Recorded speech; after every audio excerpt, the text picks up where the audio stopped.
Let me know when you're starting. I'm filming. You are? How long have I been on?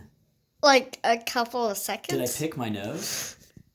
That would be so embarrassing if I was like picking it, right? All right. Hi, Nora is our director today. My name is Mr. Courtney. We are going to do a math review from yesterday. And so on my paper here, Nora, can you film down?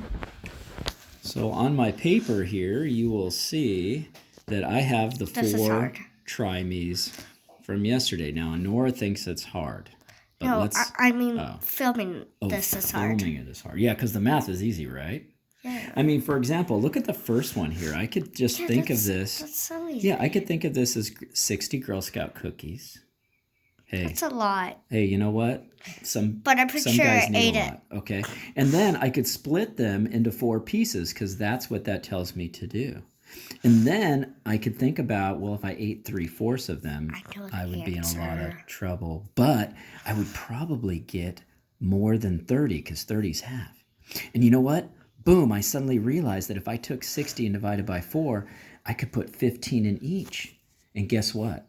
Now I know that my answer is 45.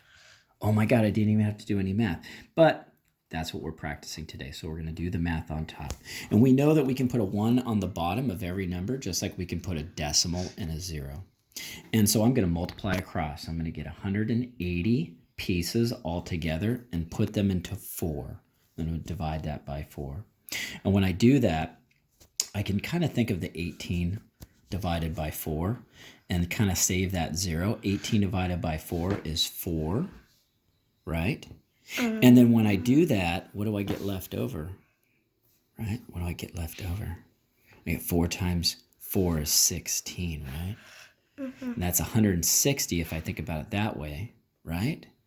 And guess what? That leaves me the 20 left over. And if I have 20 left over, what's 20 divided by 4? It's 5. And that means I have a grand total of 45. Now, some of you math brainiacs out there probably thought, Mr. Courtney, you're doing too much work. Just think of factors. 4 goes into 4 once, 4 goes into 60, 15 times. Check this out. 3 times 15, Honora. 3 times 15, Honora. Wait, what? 45 over 1, and of course that is 45. So we got number 1 done. If you got 45, give yourself a super deluxe wave. This is Mr. Courtney's happy picture, me surfing. All right, let's do number 2. So first of all, what if I had 72 pieces?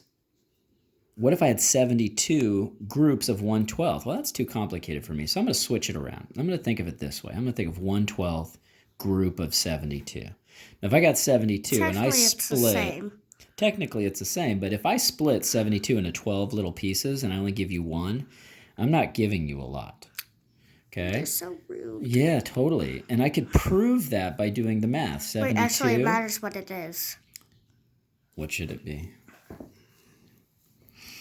Cardboard.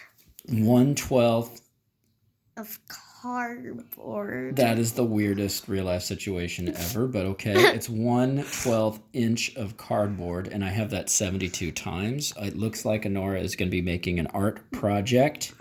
So how many full inches of cardboard do I have? Well, I have 72 pieces, but I have to divide them by 12 because it takes 12 of them to make a full inch. Ha ha.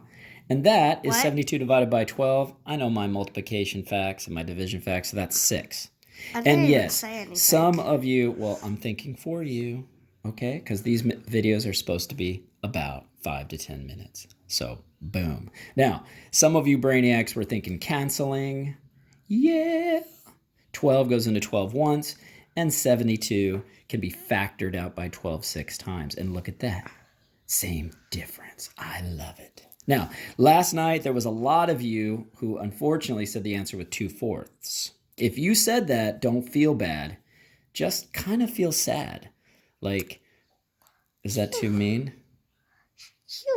They should not feel correct is my point. They can feel wonderful, but they should not feel like, oh, I got it right. Because it's not. Because 2/4 is actually equal to 1/2. And how could you take a half of a half and get a half? What is it? Magic? I don't think so. Plus, if you went back to your model, right? Remember, here I am. Jeffrey eats the other half. I'm only having this much. And then, boom, Angel Mora comes over, and I'm only left with that, a half of a half. So it's going to be smaller than a half. This is a half of a half. And of course, if we stick to the math, we can clearly see that 1 times 1 is not 2, it's 1. Okay? And 2 times 2 is 4. And look at that. There it is. There's my sad little fourth. 1/2 of a half. He kind of just showed you the answer. That's what I'm doing. I'm no, showing all the answers. On the model. Oh, kind of the model had the answer? Well, if you look up here, it's the same thing. When you do the model, you kind of know the answer, don't you? Now this no, not one... for me. Oh, okay, well, for me...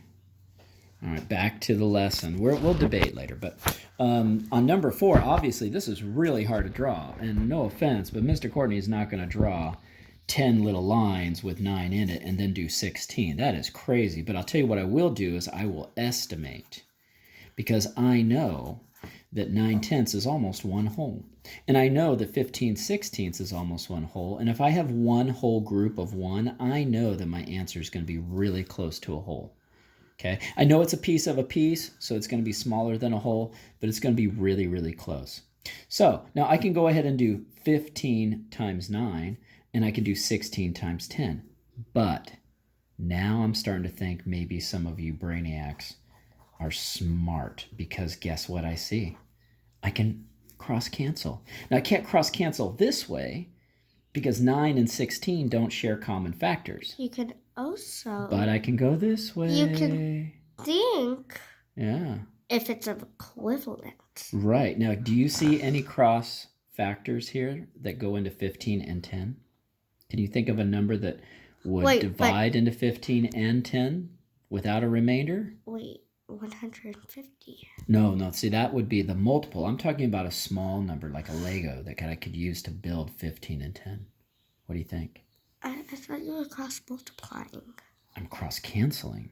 Oh, I heard cross multiplying. Now, Sorry. 10 divided by 5 is 2, and 15 divided by 5 is 3. So look at that. Instead of 15/10, I get 3 halves. That's right. On top, I get 27. And on the bottom, if I double 10, I get 20. If I double 6, I get 12. So that comes out to 32. And I know my multiplication facts pretty well. I've seen 27 and 32 a lot, but they don't share any common factors. That means I'm in simplest form. There's your math review for today. Please double check your work. Over here, remember that you have less than all that, so you get 45. On this one, you have 72, and you're only taking a very small amount of it, so it makes sense you're only going to have 6. 1/2 of a half can't be a half, so it's a 4th. And then, of course, on number 4, 1 whole group of 1 whole group is almost 1 whole. Okay?